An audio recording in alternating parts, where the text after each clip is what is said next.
ازاي نعمل الفراخ الشيش المشوية وتطلع معانا احسن من اي كبابجي؟ الفرخة الشيش دلوقتي سعرها في السوق وصل ل 180 جنيه.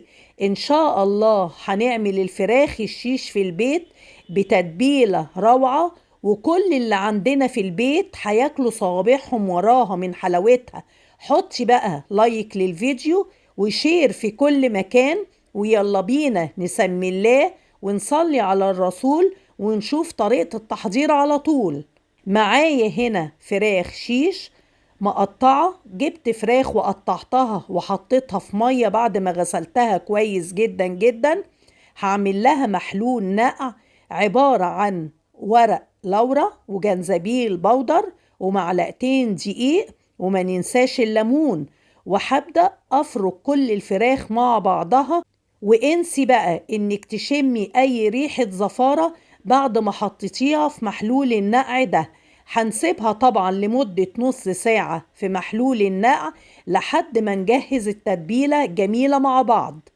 في الكبة هحط 3 وحدات طماطم و3 بصلات وشوية توم مفرومين حوالي معلقة كبيرة، وهنضربهم مع بعضهم. بضرب الطماطم الأول نص ضربة، بعد كده بنزل بمعلقة صغيرة من الملح علشان أزود مية الطماطم والبصل. هبدأ أصفي طبعا التتبيلة، لأن أي حاجة عاوزة تشويها على الفحم أو في الفرن لازم ناخد المية بس بتاعتها، بلاش ناخد التفل خالص. هننزل بعد كده بالتوابل، وهي عبارة عن كيس من تتبيلة الشيش طاووق من شركة كنور.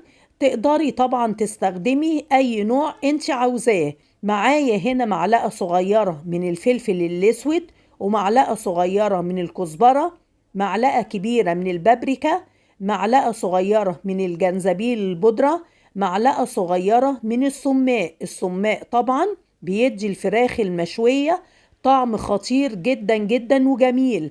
بنزل بيهم على التتبيلة وهقلبهم كويس جدا جدا. هنزل عليهم بعد كده بربع كوباية من الزيت ومعلقة كبيرة من صوص الباربيكيو. شايفين الفراخ غسلتها وصفتها؟ أهم حاجة حبايبي إنكم تصفوا الفراخ كويس جدا جدا قبل ما تحطي التتبيلة عليها. ليه؟ علشان نضمن إن التتبيلة مركزة والفراخ تشربها كلها. ما شاء الله ريحة التتبيلة تحفة والله يا جماعة. هندعك الفراخ في التتبيلة كويس جدا جدا. بعد كده هنغطي الفراخ وهنسيبها في التلاجة لمدة ساعتين أو أكتر.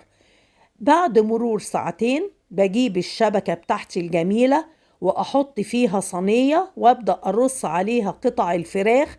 بعد كده بقفل الشبكة وبدخل الفراخ في الفرن البوتاجاز على درجة حرارة 200، وأتابعها كل شوية لحد ما تستوي.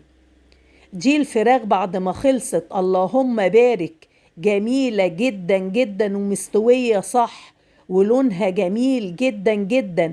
شايفين حبايبي زي الزبدة بجد.